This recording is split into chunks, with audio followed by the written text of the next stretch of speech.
Question number 6, 10a 3/4 है जिसका formula p/b हो जाएगा। यहाँ से हम h का वैल्यू फाइंड करेंगे। h स्क्वायर बराबर p का स्क्वायर प्लस b का स्क्वायर हो जाएगा। तो h का स्क्वायर बराबर p का वैल्यू यहाँ से 3 पता है तो 3 का स्क्वायर हो जाएगा, और प्लस b का वैल्यू 4 पता है तो 4 का स्क्वायर हो जाएगा। यहाँ से h का वैल्यू निकालेंगे तो h स्क्वायर बराबर 3 का स्क्वायर 9 और 4 का स्क्वायर 16। तो h का स्क्वायर यहाँ से हमें 25 आ रहा है, और h बराबर हमें 25 का रूट करेंगे तो h का वैल्यू 5 आ रहा है। अब सवाल ये कह रहा है कि हमें साइन a का वैल्यू चाहिए, कॉस a का वैल्यू चाहिए। यहाँ से हम साइन a का वैल्यू फाइंड कर लेंगे और कॉस a का वैल्यू भी फाइंड कर लेंगे।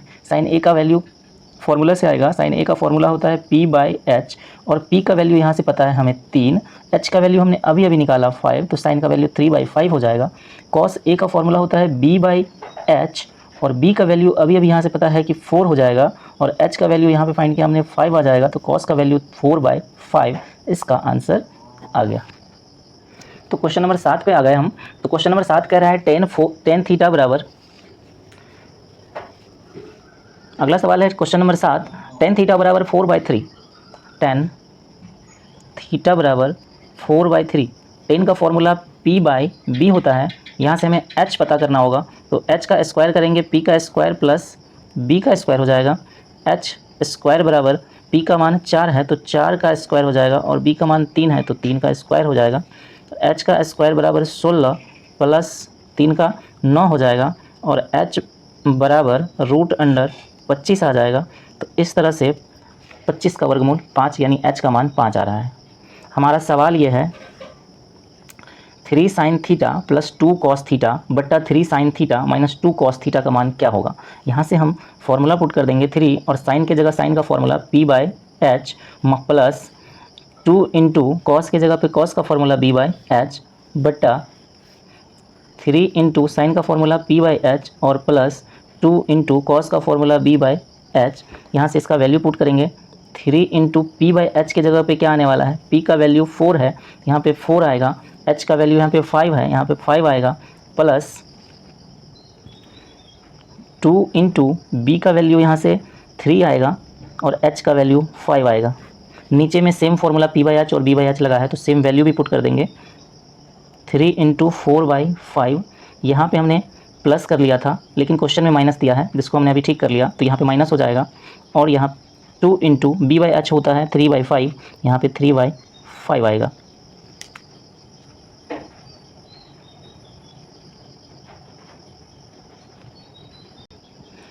यहाँ पर कोई भी अंक कटने वाला नहीं है, यहाँ पे भी नहीं कट रहा है, यहाँ पे भी नहीं और यहाँ पे भी नहीं, तो हम इसका मल्टीप्लाई कर लेंगे यानी गुना कर लेंगे। 4 का 3 से करेंगे 12, 4 3 12, 12 बट्टा यहाँ पे 5 आ रहा है, तो ऊपर हमें लिखना चाहिए 12/5, फिर प्लस की जगह पे प्लस, इस 3 को 2 से गुना करेंगे, 3 का 2 से 6 हो जाएगा, बट्टा में लग जाएगा 5, पूरे के बट्टा में आ जाएगा यहाँ पे 4 3 12, 12/5 माइनस 3 दूना 6, 6/5। यहाँ से इसका प्लस कर लेंगे, 5 5 का एलसीएम 5 ही होगा। यहाँ पे ऊपर में 12 और प्लस 6 हो जाएगा, बट्टा में 5 5 का लघुत्तम 5 ही होगा, और 12 माइनस 6 हो जाएगा। 12 और 6 इधर 18/5 आएगा, और बट्टा 12 माइनस 6 तो 6/5 आएगा। तो यहाँ से और इसको सॉल्व कर लेंगे। 18/5 ये साइड चेंज करके ऊपर जाएगा, यानी 6/5 है तो 5/6 हो जाएगा। 5 से 5 कैंसिल और 6 से 3 बार में ये कैंसिल। इस सवाल का आंसर 3 होगा। ये क्वेश्चन बहुत ही अच्छा क्वेश्चन था। मुझे उम्मीद है कि इसमें बहुत सारा चीज़ आप लोगों ने अप्लाई करना सीखा होगा, फॉर्मूला का, कैलकुलेशन का, प्लस माइनस का। हमें कभी भी किसी भी भारी सवाल से या बड़ा सवाल से डर करके उसका सामना नहीं करना चाहिए। हमें उसे पेशेंस रख करके स्टेप बाय स्टेप सॉल्व करने का कोशिश करना चाहिए। तो चलिए अगला सवाल पे चलते हैं। क्वेश्चन नंबर 8 कह रहा है 7 tan थीटा बराबर 4 है, तो 7 sin theta minus 3 cos theta बट्टा 7 sin theta plus 3 cos theta का मान क्या होगा। ये सवाल ठीक पिछले सवाल जैसा ही है, थोड़ा लंबा बनेगा भी और कई सारे कॉन्सेप्ट भी यूज होंगे, तो देख करके घबराना नहीं है, आपको सीखने का प्रयास करना है। अगर आप थोड़ा बहुत जानते हैं तो आप मेरे साथ साथ एक नेक्स्ट स्टेप मन में सोचते चलिए, कैलकुलेशन सोचते चलिए, जिससे आपका सवाल बनाने की जो कैपेसिटी है वो बेहतर होता जाएगा। और अगर आप बिगनर हैं तो आप सीखने का प्रयास करिए, एक बार मेरे साथ बनाइए, इसके बाद खुद से क्वेश्चन लीजिए, उस क्वेश्चन को फिर से बिना देखे अपने मन से, अपने माइंडसेट से उसको सॉल्व कीजिए, जिससे आप बेहतर कर पाएंगे और सीख पाएंगे। तो चलिए शुरू करते हैं। यहाँ पे कह रहा है tan थीटा बराबर 4 है, तो tan थीटा बराबर 4 ये 7 कहलाएगा।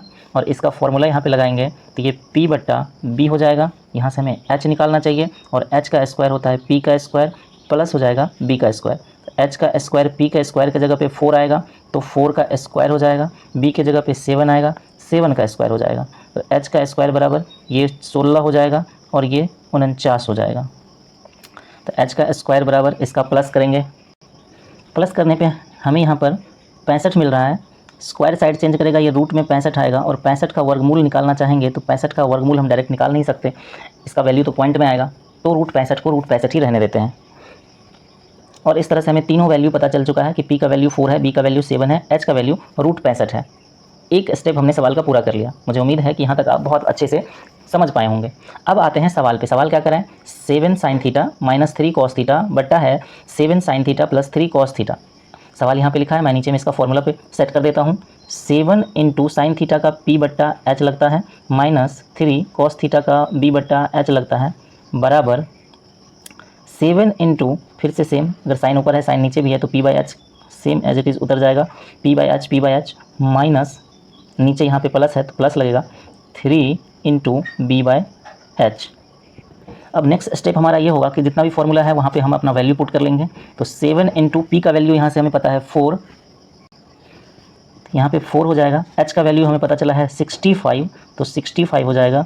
यहाँ पे माइनस 3 इंटू B का वैल्यू यहाँ से पता है हमें 7, और नीचे H लगने वाला है तो 65 पूरे के बट्टा में 7 इंटू P का वैल्यू यहाँ पे 4 और रूट 65, क्योंकि ऊपर में P/H है, नीचे भी P/H है, तो वैल्यू भी सेम आ जाएगा 4/√65 माइनस 3 इंटू 7/√65। अब यहाँ पे फिर से पिछले सवाल की तरह कोई भी कटने वाला नहीं है, यहाँ भी कोई नहीं कट रहा है, यहाँ भी कोई नहीं कट रहा है, यहाँ भी नहीं कट रहा है। तो अगला स्टेप हमारा ये होगा कि इस 7 और 4 का मल्टीप्लाई कर दें, और 7 चौके 28 हो जाएगा। यहाँ पे ऊपर हम 28 लिखेंगे, नीचे में 65 है, तो रूट में ये आ जाएगा, फिर माइनस हो जाएगा, 7 का 3 से गुना करेंगे, 7 या 21 हो जाएगा, और रूट में नीचे 65 है, 65 डाल देंगे, इसका बट्टा कर देते हैं। यहाँ पे मिलेगा 7 चौके 28, तो यहाँ पे 28 बटा फिर से रूट 65 आ जाएगा, फिर यहाँ पे नीचे प्लस है, प्लस लगेगा क्योंकि सवाल में पहले ही प्लस था, तो हमें नीचे में हर जगह प्लस ही कर लेना चाहिए, तो प्लस हमने कर दिया। 7 का 3 से करेंगे, ये 21 हो जाएगा, और रूट में ये 65 आ जाएगा। अब यहाँ से इसे हमें इन दोनों को जो घटा लेना चाहिए, इन दोनों को जोड़ लेना चाहिए, तो इसका पूरा का एलसीएम लेंगे। रूट 65 का एलसीएम रूट 65 ही होगा, क्योंकि सेम है, अगर सेम हो तो सेम ही वही लघुत्तम भी हो जाता है, तो रूट 65 नीचे डाल दिया। यहाँ पे 28 आ जाएगा, और माइनस यहाँ पे 21 आ रहा है, नीचे फिर से एलसीएम ले लेंगे और रूट 65 आ जाएगा। और यहाँ पे 28 माइनस 21 कर लेंगे, तो 28 माइनस 21 यहाँ पे करेंगे, नीचे में प्लस लगना है यहाँ पे, क्योंकि नीचे में हर जगह प्लस ही है, सवाल में भी प्लस है, तो हर जगह हमने प्लस किया, प्लस ऊपर हमारा माइनस रहेगा। 28 माइनस 21 करेंगे, ये 7 बट्टा रूट में 65 आएगा, और नीचे 28 प्लस 21 करेंगे तो ये 49 बट्टा रूट में 65 आएगा। ये बट्टा में है, इसको हम गुना में चेंज कर लेंगे, 7 बट्टा रूट 65 और गुना में चेंज कर लेंगे, ये साइड चेंज कर लेगा, यानी 49 बट्टा रूट 65 है, तो रूट 65 बट्टा ये 49 हो जाएगा, और ये रूट 65 से रूट 65 कैंसिल, 7 से 7 बार में 49 भी कैंसिल, ऊपर में 1 आ रहा है, नीचे में 7 आ रहा है, आंसर 1 बट्टा इसका 7 आएगा। मुझे उम्मीद है कि ये वीडियो आपको बहुत ही अच्छा पसंद आया होगा, इस सवाल को आपने सीखा होगा और आप अपना कॉन्सेप्ट बेहतर किए होंगे। मिलते हैं नेक्स्ट वीडियो में, तब तक के लिए जय हिंद।